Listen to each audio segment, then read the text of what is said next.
And it's a good afternoon. Welcome to the Marketplace with me, Charles Aite. Coming up, modalities for unemployment insurance scheme to be rolled out soon. We will be hearing from the Deputy Minister of Employment, who has been speaking at the Joy Business Jobs and Salaries Roundtable.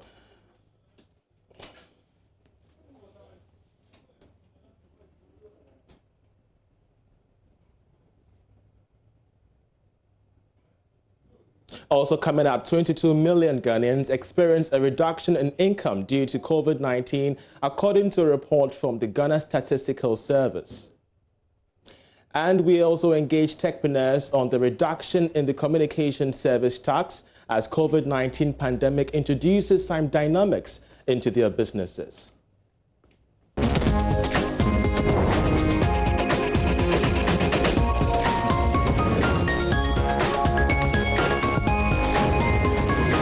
Hello once again and welcome to the program. I'm Charles Aite. The Deputy Minister of Employment, Bright Rekubrobe, says his outfit has been engaged by the Finance Ministry to spell out the modalities for unemployment insurance. The Finance Minister, when he presented the mid-year budget last week, indicated that government will set up an unemployment insurance scheme to support employees who have lost their jobs as a result of COVID-19. Speaking at the Joy Business Jobs and Salaries Roundtable today in Accra, Mr. Rekubrobe said he's begun holding quarterly meetings to work out a roadmap for the implementation. The insurance we are talking about, we are now looking at the modalities. Just yesterday, the Finance Minister called my minister, the Employment and Labour Relations Minister, and to start getting the tripartite constituents together for us to fashion out the modalities of how this is going to be done. Thank God, already in the budget, we have earmarked some funding.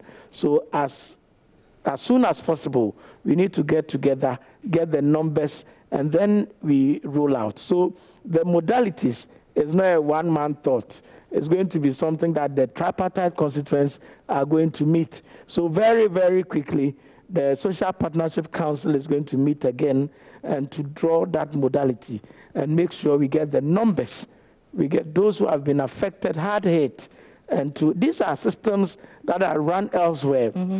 In the US, for example, when you are working, they have systems where you even have some bit of deductions which are supported by government. So if you are out of job for 3 to 6 months, you can access some kind of resource until you get another job.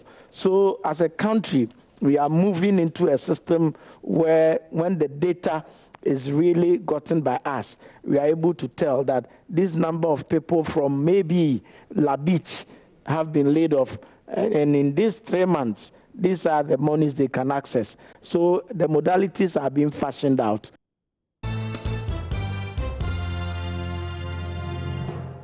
Labour expert Austin Gama is also asking the enforcement of the labour laws to strengthen employees who are not shortchanged, to ensure that employees do not get shortchanged by employers in these uncertain times.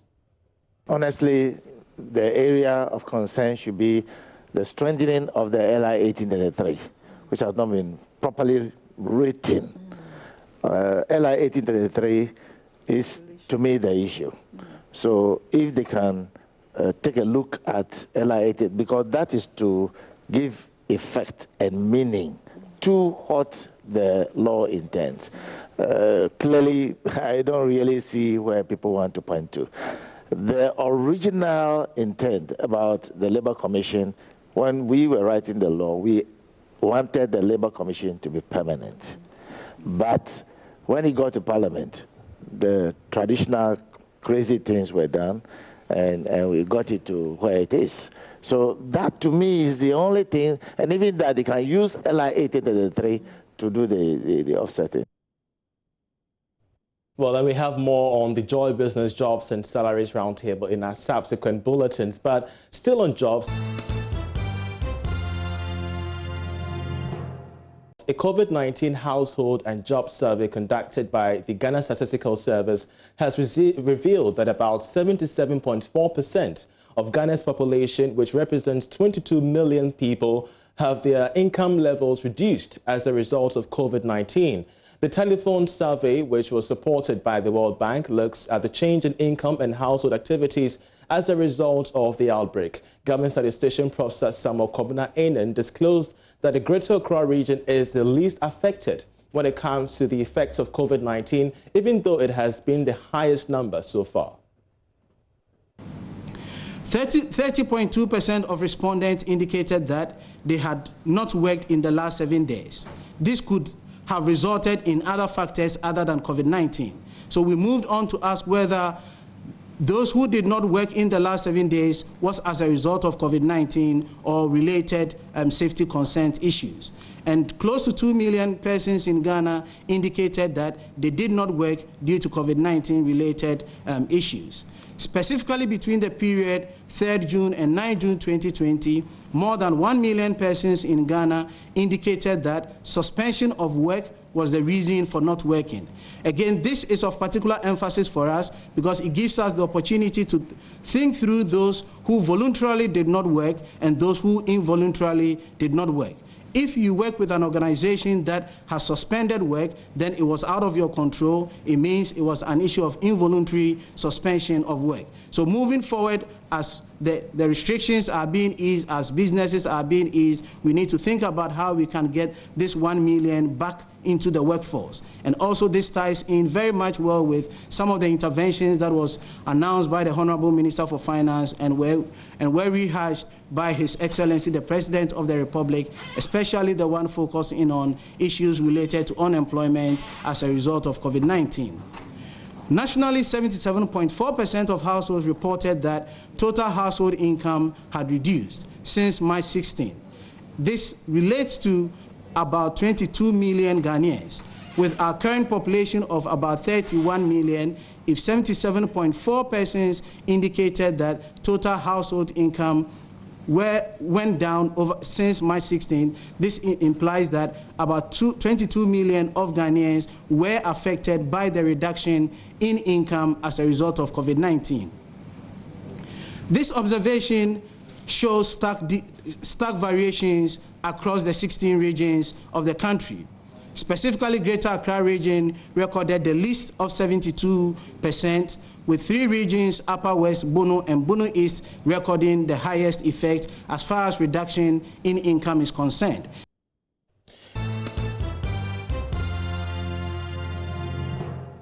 Now, the minority leader Haruna Iddrisu has served notice that his side of the House will push for a vote of censure to remove Finance Minister Ken Ofori-Atta for breach of the Fiscal Responsibility Act, which prohibits expenditure deficit beyond 5% of GDP. Now, the bill is categorical that Parliament should pass a vote of censure to remove the Finance Minister if he overspends. Now, although the Finance Minister has admitted to this, he says COVID-19 related challenges have made it inevitable. The Finance Minister yesterday laid a paper in Parliament requesting a suspension of the act. But Haruna Iddrisu says the minister must be sanctioned. I now refer you to another quote. I just saw the majority leader lay a paper. And Mr. Speaker, paragraph 444, very significant. How I wish the Minister for Finance himself is here. Request for approval of supplementary estimates. What I refer to as the variation in the figures, 109.9 billion. You are asking for 11.8 billion when your expenditure plan only accounts for 53 billion. We need explanations for that. But Mr. Speaker, respectively, let me refer you to paragraph 438. Unthinkable and unimaginable. Instead of doing what is needful under the Public Financial Management Act, the minister is coming for what he calls, and I quote, Mr. Speaker, from development thus far, it is clear that the fiscal rules of a deficit not exceeding 5% of GDP and a positive primary balance enshrined in the Fiscal Responsibility Act 2018, Act 982, are neither feasible nor attainable. When?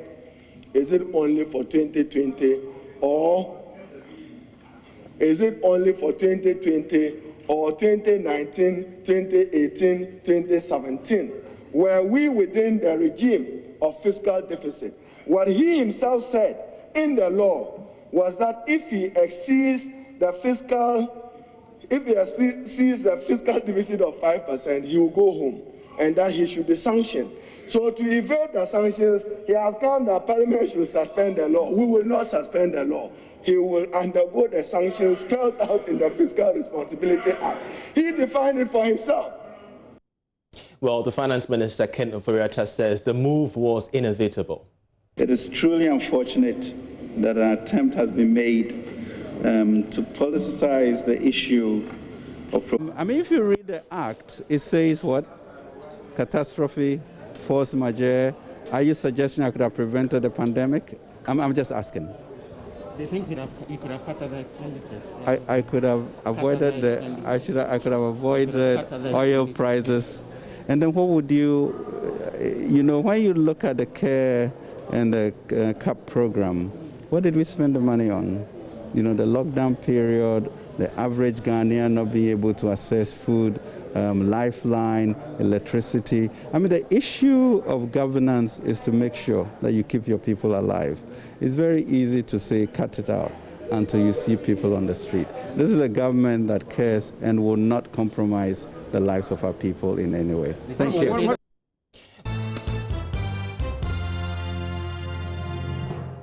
Well, Parliament has approved a supplementary budget of 11.6 billion cedis for the Finance Minister. Meanwhile, the Finance Minister, Ken Ofori-Atta, insists he never said 54 million cedis was spent on food during the lockdown period. He says the figure is far lower than that. It is truly unfortunate that an attempt has been made to politicize the issue of providing food for our brothers and sisters in need during the lockdown period. It is also unfortunate that the impression has been created that the total amount of 54 million Ghana cedis was used for only hot meals over these 3 weeks of a lockdown period. Mr. Speaker, permit me to provide some clarification on the issue. We estimated we would need an amount of approximately 40 million to provide hot meals to the vulnerable at 5 cedis a pack during the lockdown period. However, out of this estimated amount, we spent some 12 million on hot meals, including the cost of distribution. Mr. Speaker, government budgeted 40.3 million for basic and cooked food items. We spent 42.2 million. It is this 12 million spent on hot meals with the 42 million spent on uncooked food items that gave the total of 54 million as stated in the media review. Mr. Speaker, the 12.1 million for hot meals fed over 150,000 people during the lockdown, including the cost of transportation and other operational costs. Well, you're still watching The Marketplace here on JoyNews. Now, you may have noticed that upon all the havoc wreaked on global economies by the coronavirus, one emerging and strong sector immune to the deadly pandemic is the financial technology and e-commerce. As millions of businesses scramble for a safer haven in the tech space, government has put in an emergency measure to ensure the sustenance by reducing the communications service tax, that is CST, from 9 to 5%. Well, I engaged some techpreneurs on the business growth and profits in these uncertain times, and this is what I came out with. Clicks and buttons, the new normal for thousands of Ghanaian entrepreneurs making it big on the internet. Call it a new age of business. Technology and mobile telephony have birthed a formidable niche economy for e-commerce and financial technology, raking in billions of cedis in revenue. The coronavirus pandemic may have disrupted world economies and streams of income, but not for the fintech and e-commerce space. I've come to meet Dr. Jihadi Osebonsu, Chief Executive and co-founder of TechLoft. For him, the impact of the pandemic has been bittersweet. Before COVID-19, Dr. Jihadi's office was filled with app developers imprinting their digital footprints on payment solutions in Ghana. Things are no longer the same. Pre-COVID, as you can see, there's nobody in the office, right? But pre-COVID, the office was quite busy, a lot of developers. And because we're a startup, you get a lot of developers coming in and leaving, right? Going on to different companies, but you get a lot of developers coming in and leaving. We had a lot of an active market activation team, right? We had teams that were constantly going out looking for agents, looking for churches. Now we cannot really do that. We have to rely a lot on referrals from people who are already using our systems. And then we also have to look at new business lines, especially because now everybody seems to be moving towards the future of work, right? And then the future of education. You need to look at more cloud-based technologies. What's emerging, what's coming? That's basically our focus now. Before COVID, we were also planning a lot of fundraising activities because we need to meet Bank of Ghana's new minimum capital requirements. And so most of those plans would have manifested this year, but COVID has affected travel. And I think for a lot of fintechs, we would have issues fundraising outside Ghana because of the travel ban. Because you can't take part in the Singapore FinTech Festival, you cannot take part in the Seamless event, you can't take part in Afro-Asia FinTech Festival. Other digital services. The Finance Minister, Ken Ofori-Atta, through the mid-year budget estimates, paid careful attention to this niche market. As more businesses migrate online, an emergency cushioning for the sustenance of online transactions is very key. We will reduce the CST tax from 9% to 5% to reduce the cost of communication service to the consumer. As more and more people work remotely and utilize online services, we will count on the telcos to match this reduction in the CST by reducing their tariffs. The communication service tax, CST, reduced from 9 to 5% means a whole lot for techpreneurs like Dr. Jihadi Osebuntu. I don't know what data points they looked at, right? But if you look at how CST affects the digital space in Africa or in Ghana, right? It's CST the reduction is a positive move. And I say this because if you look at Africa, we spend basically about 1% of 1 gigabyte of data is equal to about 7.7% of an average African income, right? And so if the taxes come down, hopefully the telcos respond in like manner and then reduce the cost of data. Now this, you've seen COVID move a lot of people digital, right? A lot of people now want to be on different platforms, right? So this move, reducing CST, should also, hopefully, impact in the number of people who actually get to use digital platforms. Henry Kobler is the chief executive of iSolve Africa. He's recorded much success in his career as a developer. The e-commerce ecospace has given him room to provide useful technology for secured online payment in Ghana's growing middle-class market. The tech industry is thriving. It's becoming better off in terms of how we bring in solutions into the market.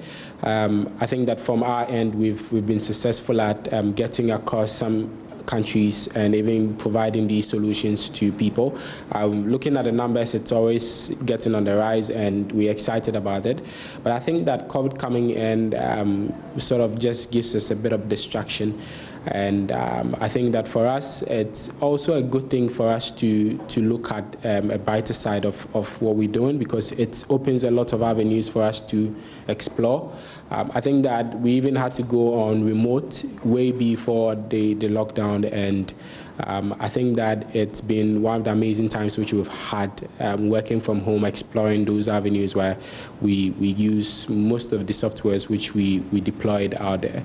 Now, the most exciting part of it is when you find these solutions being an integral part of things which, whether covered or not, people get to be using.